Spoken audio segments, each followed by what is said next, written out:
right, so 2.6, variation. Mostly this is a little bit about sort of vocabulary and recognizing what's what.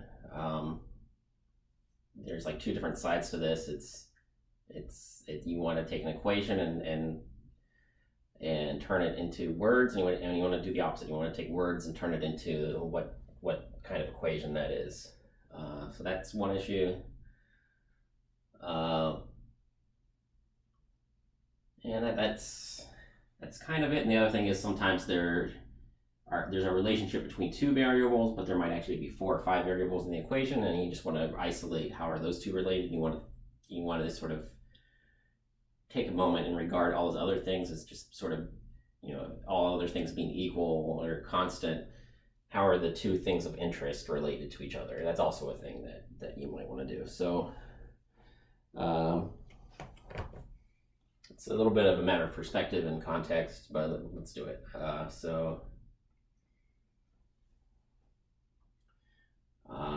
Basically we have like a couple of equations here and a couple of sentences, and they're actually 2 standard ways of talking about these kinds of relationships. So the first one is something that looks like this. So you have like X and Y are two sort of things that vary, and K is something that's sort of under control that you want to either physically or by some kind of restriction set on the thing from the outside. It's like a constant. So you keep this constant, and these other two things have a relationship between them that looks like this. That's one kind of variation, and there's like 2 different standard ways of talking about this in just sort of in words.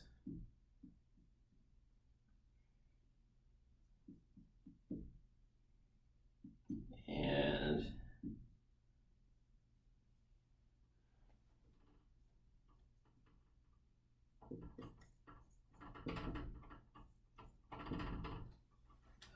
so we figure out what K is, and then for every value of X and for every value of Y, you use the same K.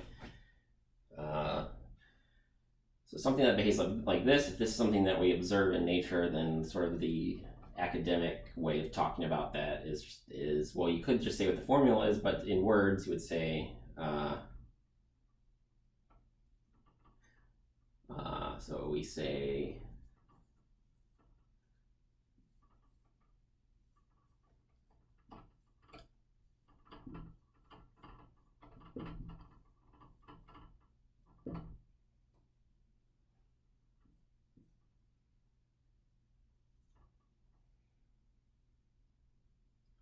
that's one thing that we could say. The other thing that we can say is the second one is actually I'm more used to, but the MyLab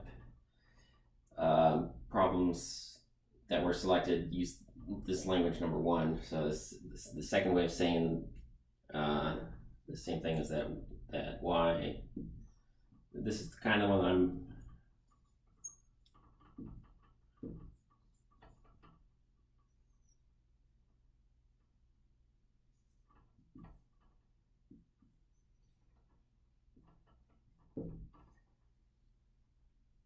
I would say Y is proportional to X. That's yeah, and then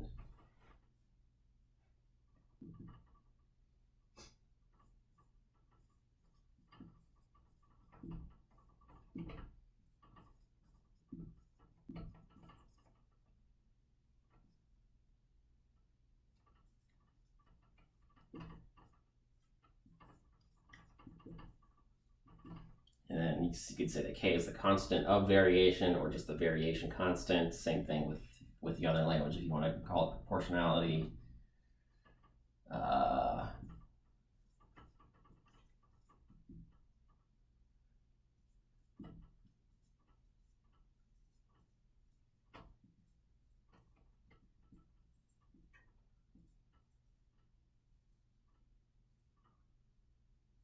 Running out of space, the proportionality constant. I think the language is exactly the same if it's inversely. Yeah.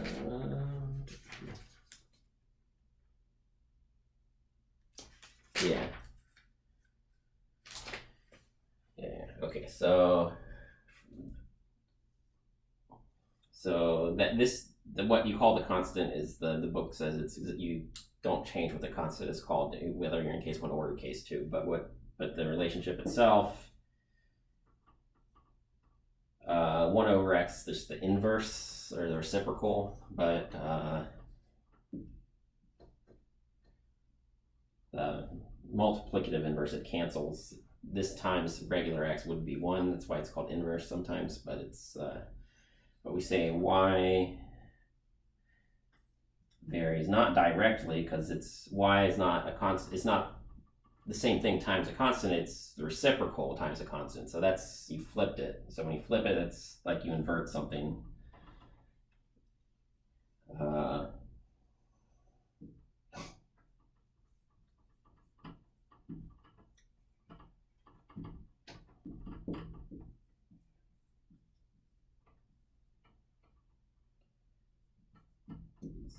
So y is inversely, if it's proportional, we just say proportional. We could say directly proportional, but it'd be kind of redundant. I've always seen it, if it's y is k times x, if they just say that y is proportional to x. Wouldn't be wrong to say directly proportional. It would just feel a little bit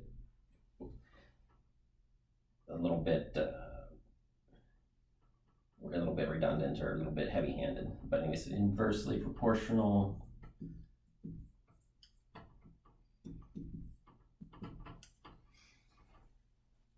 Yeah, inversely proportional to x. Okay. Okay, yeah, so the book actually does say that. In other contexts, I've seen this omitted pretty often. If they don't say directly, it's usually, that's kind of the default assumption. If you say two things are proportional, most people who work with equations, if you just say proportional, it's just it's directly proportional is the kind of standard. And then inversely proportional. Well, inversely is like such an opposite from directly that you have to specifically say it every time. So this language is, you never skip saying this, because kind of usually the default assumption, if nobody says anything, is directly. But let me keep it a little bit closer to what the book says. So even this might be omitted, but if it's inversely, you absolutely have to say it every time. That's how people think about it. All right, so there's you go from this to this. So someone tells you the equation, and then you figure this out, or you go from this to this. They tell you the words, and you figure out the form of the equation. And then there's one more issue. Sometimes they might tell you k, or they might not tell you what k is, and you have to figure it out from like a data point, basically. So it looks pretty solid.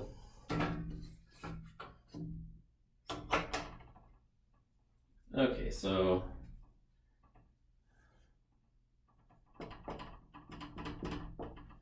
and there's maybe a twist that you throw in there, but let's start with just sort of the basics.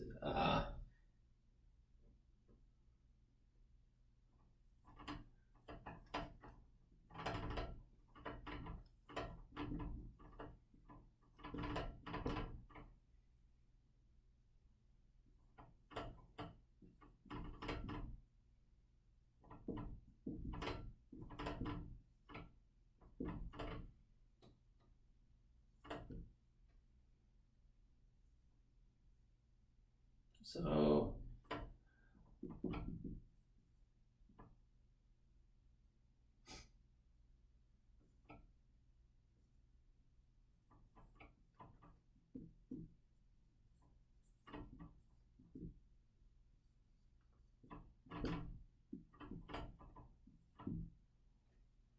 so this shouldn't be too bad. So let's do it though. So y varies directly as x, y, it varies directly, so not 1 over x, but just x. And then that's this, and then, okay, so when x is 3,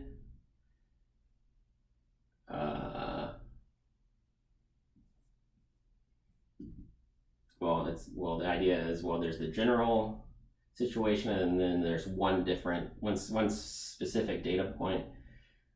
Well, usually if someone tells you that something varies directly, it's because they collected a lot of data points, and then they have a theory that says why it should be direct variation. And there's still this. If I give you that it's general equation and then data point.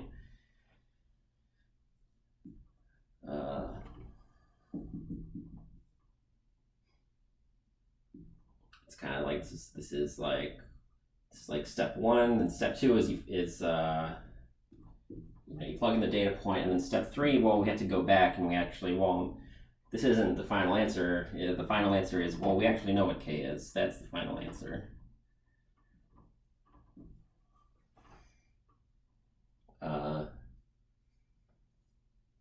So you put value of k into general equation. So that's the goal. So this should be fairly straightforward, I think.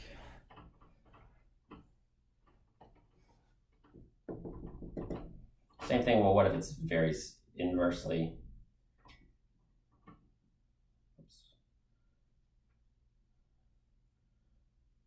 All right, so y varies inversely as x.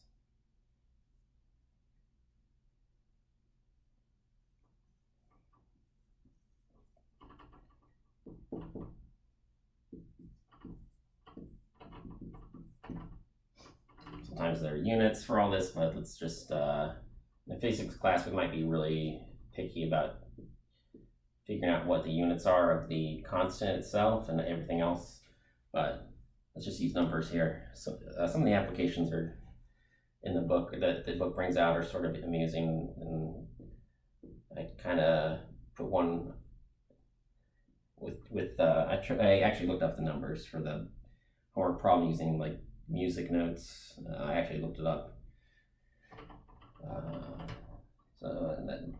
So those are kind of neat. But anyways, this is just an exercise. Inversely proportional means y is constant times not x but 1 over x, or k divided by x, however you want to look at it. That's our step 1. Step 2 is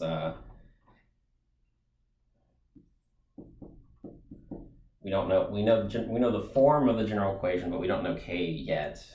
But we know when y is 6, x is equal to 3, which means k is equal to 18. And you don't have to number these, but if it helps you, then sure. So y is 18 times 1 over x. So just k is the thing that's 18, and then it's like that. So, or 18 over x, whichever.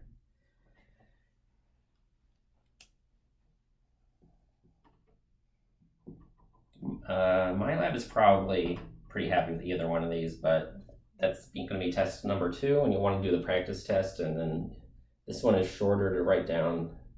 And if my lab's going to be happy with this, then you might as well do it that way, but I'm not totally sure which one it wants.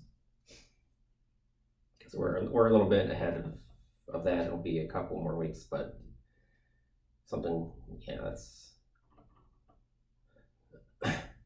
that's how that goes. Okay, so yeah, so there's like a couple more things I want to do. So I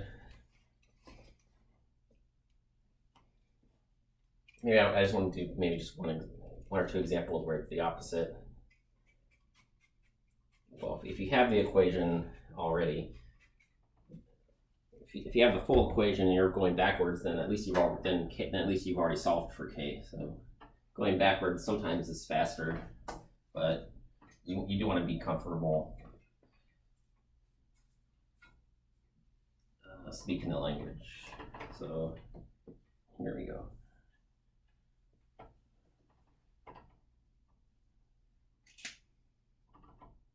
So going the other way around. Let's start with let's just give you an equation and then work backward.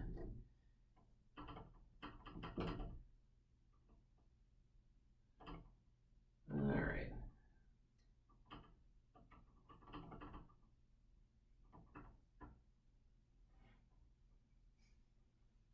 Well, let's actually, I said I was going to actually put a number in here, so.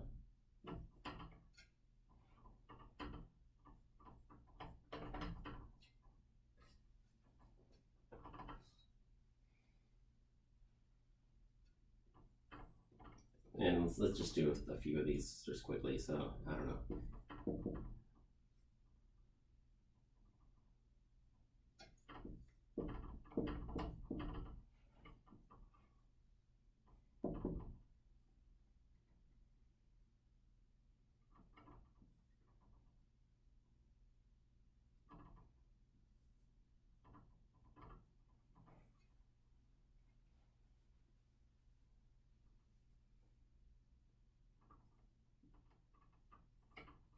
And then so this is question.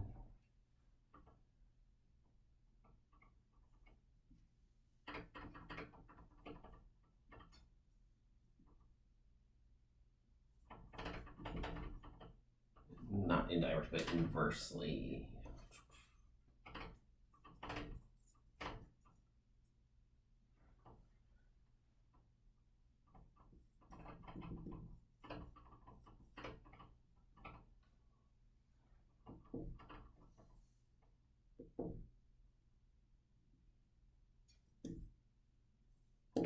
So that's a Z and that's a 7.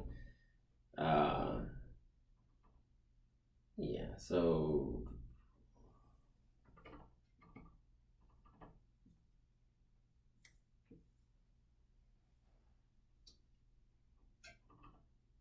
that's 1. Okay, so A is actually pretty straightforward. There's A is a constant times Y. It's written in that form already. Actually, hold on. Let me add a problem D. There's another issue I want to.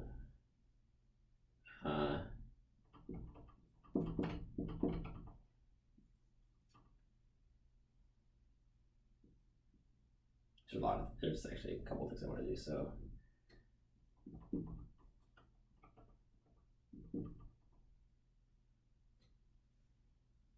Yeah, let's leave it at that. That's actually pretty good.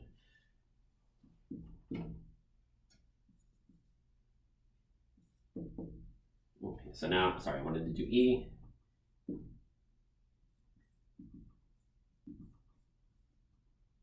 So the question is, well, I'm asking about A and Y.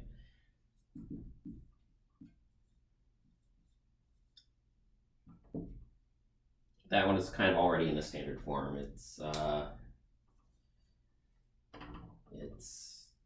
written exactly as A is equal to a constant times B, so there's nothing really else to see there. B is a little different, so the trouble is that there's a +7 in there, so it doesn't really work.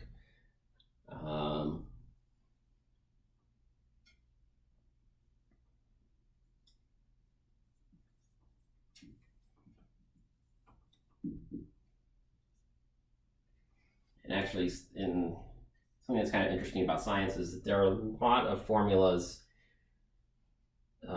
where you have to use a different temperature scale, because water in Celsius, water freezes at 0, and Fahrenheit, water freezes at -32. But neither one of those is very scientific, because there's things like thermal expansion that varies directly as temperature, but only if you use the Kelvin scale, where absolute 0 is like there's no molecular vibration whatsoever. It's like you can't make it any colder. It's like it means that you've made it so cold that there's no the molecules have just completely stopped vibrating because there's no energy. So temperature is kind of related to how much energy is inside of a clump of matter, and this is kind of the issue, that you couldn't say that volume we're not able to say that volume was directly varied with temperature, because they were using a temperature scale that didn't allow them to say that. It's because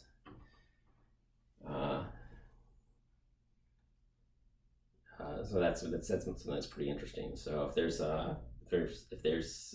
B is equal to 3z, but then plus or minus something else, then B is not directly or inversely, it's not the only mathematical relationship in the world, and it fails to satisfy those.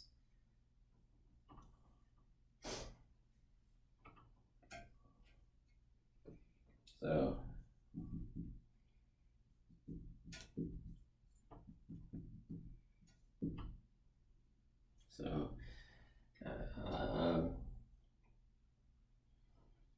well, let's look at this one here. So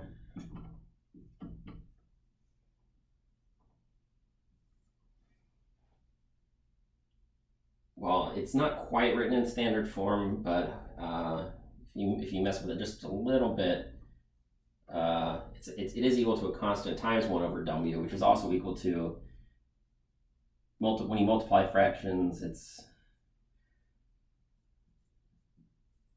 well, you put that one in the numerator. So the other standard way of writing it is constant divided by the variable. Either way, I wrote that as my standard form. But C varies inversely with W. So every once in a while, maybe the equation is, for whatever reason, maybe it's just written in a slightly different form and you have to just recognize it. And letter D, sometimes it's really useful to, there's a lot of different ways you can rearrange the same equation sometimes. And we want to see D, so the sentence starts with D, and we want to say D varies directly, inversely, or neither as E. So that just means we solve for D as a function of E. And do we have do we have constant times E, or do we have constant times 1 over E? Well, D times E equals 5 means that D, well, we have to solve for D. So is 5 divided by E, which is either way you look at it, these are the two ways, kind of standard ways of writing it. So this implies that D varies inversely.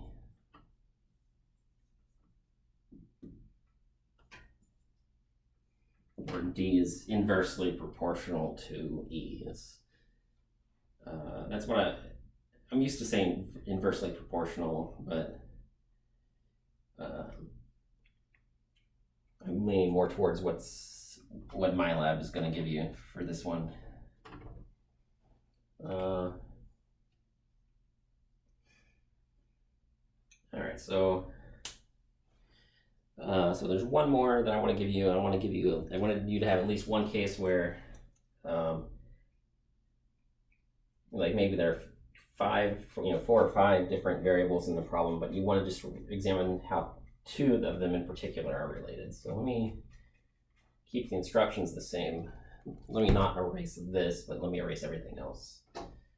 And this isn't like a super long problem. It's just, you have to change the perspective a little bit, and you sort of have to just sort of, it's a little bit of a skill, but you just have to single out what relationship are we really interested in, and what else, and what's the other stuff that's just kind of distracting it in the moment. So it might all be important, but we want to one particular relationship might be interesting on its own, and sometimes looking at it from just one perspective at a time can help you see things from one angle or another. So example.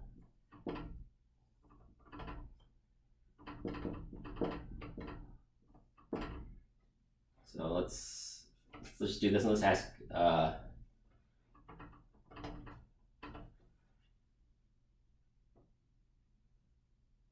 well, first question we can keep the same, but we can compare B with C. We could compare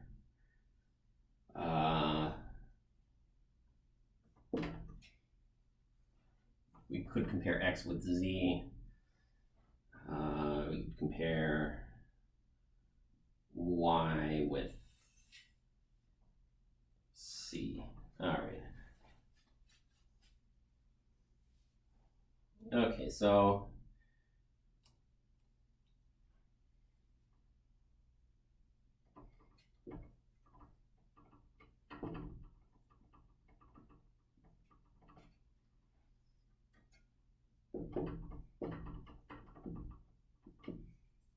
this is actually one of the problems I put on the homework is a very common physics problem, and also chemistry, kind of introductory chemistry and some like physics. There's this thing called the ideal gas law, which kind of roughly approximates how air behaves under usual human being everyday experience on planet Earth goes. Like, usually like the air in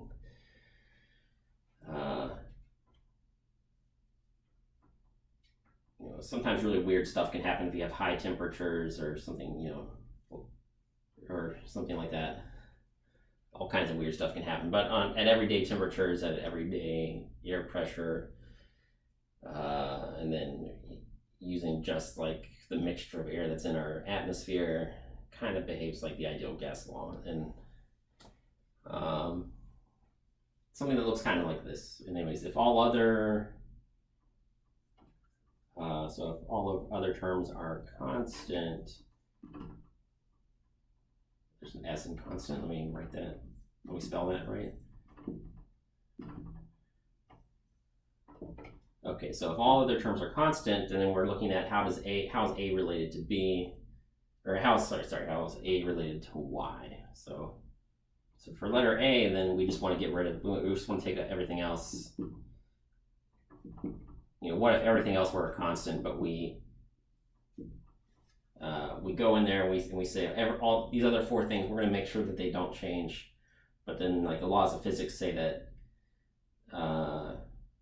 we still need, it's still physically, the result of that is going to be that A and Y are going to have a certain relationship at the end of the day. So you put Y out here. You want to solve for A.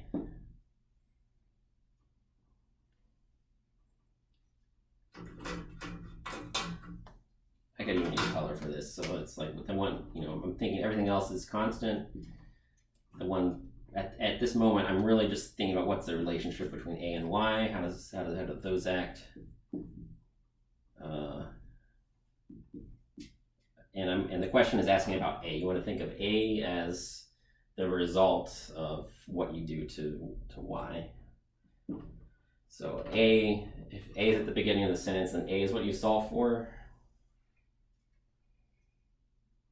And here's XZ, and then it looks like this. So it's kind of like the two that we're really interested in is how is A related to Y. So if those two, if that's the relationship we're interested in, and then everything else is kept constant, then it's like this thing is like, in the context of this problem, that stuff we're keeping constant, and then how does A change with Y, or how does A vary as Y? It varies directly because Y a is equal to constant times y in the numerator. So same idea. Just make sure that you solve for this one, and then check whether the other one is just a constant times that or constant times 1 over that, and then that's all we're looking for. So letter B. Well, here they are. So those are special because that's the relationship we're studying here. It's supposed to be a Z. There we go. And B is the one we're solving for. So actually, this C, it's tempting to just look at it and say directly because everything's in the numerator, but that's not how it works. You have to solve for B and then ask where did everything end up. So we're dividing by AC. We're dividing by AC. So B is equal to X, Y, Z over A, and then times, I put the C here, there's nothing wrong with that. But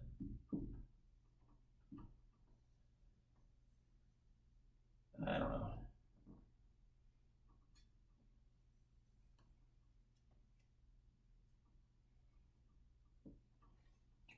Looks like that. So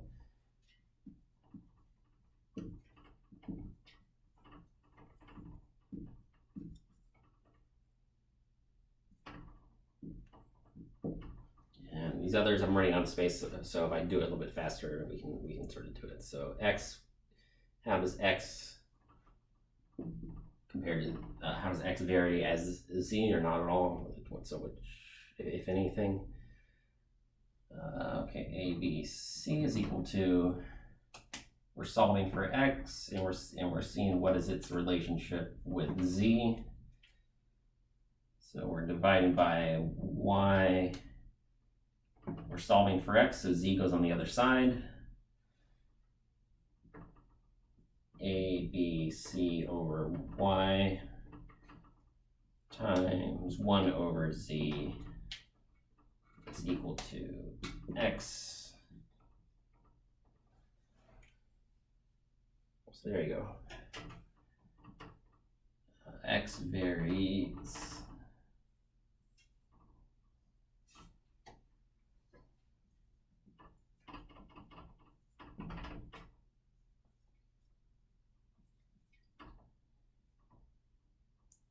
X varies directly as Z.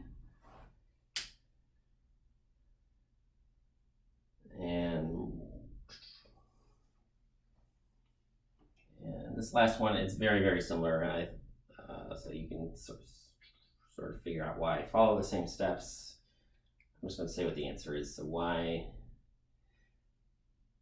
put these constants down here. Here's the C. So you have all of these constants times C is still in the numerator because they're already on opposite sides of the equation. And then you do work. And then Y varies directly.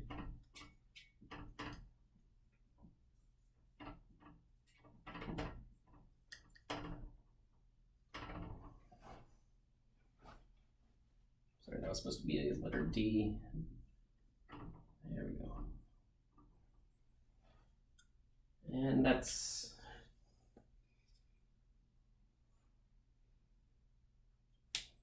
yeah, and then just in case it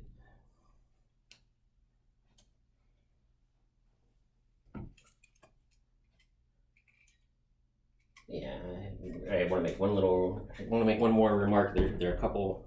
I didn't assign any like this, but maybe on the MyLab test it might be on there. And there are examples in the book, so it's a thing you might see as well.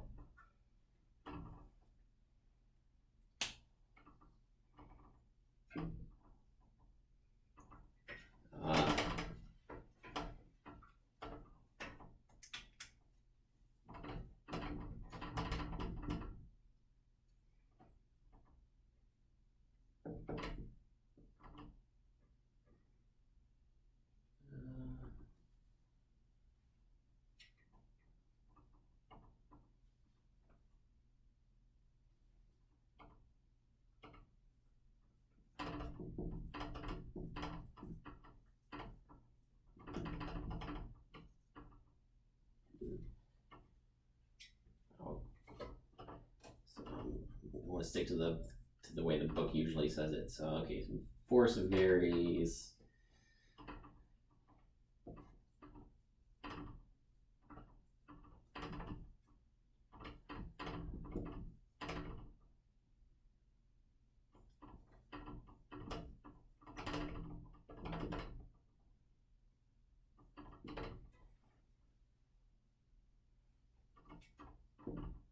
So this is kind of an outer space. So the force of gravity.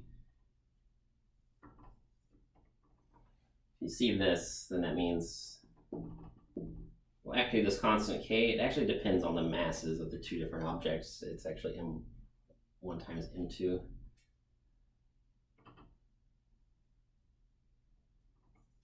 So if the distance is r, but it varies inversely as the square, you know, it could be, you know, the cube or the square root, but it's like whatever f varies inversely means you do 1 over some function of r, but in particular we're squaring it. So that's what they want there.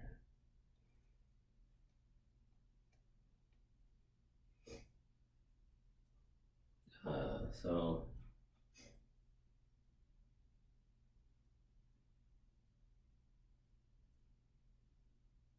yeah, so that's kind of all that they're really looking for here.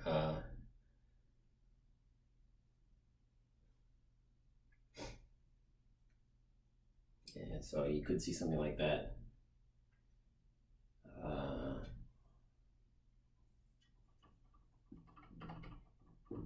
Well, that means this. There's still a constant. There's still the beginning of the sentence. This thing varies directly as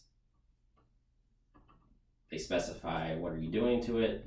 We're squaring it, but it varies inversely, which means it's like this. And sort of a geometry problem.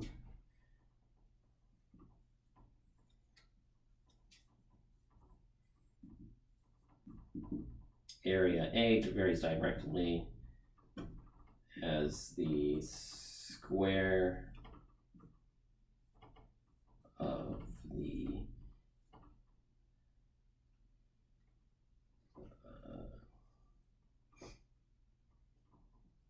let's use diameter. So it could be diameter or radius. The constant is going to be different, but this is a true statement. So A is equal to some constant. Well, it varies directly, so it's not in the denominator, but it's the square, so we have to do that, but that's it. So I spent more time on this stuff over here because that's what I put on the homework, and but this is something you do want to be aware of just in case you see it at some time. So yeah, that's it.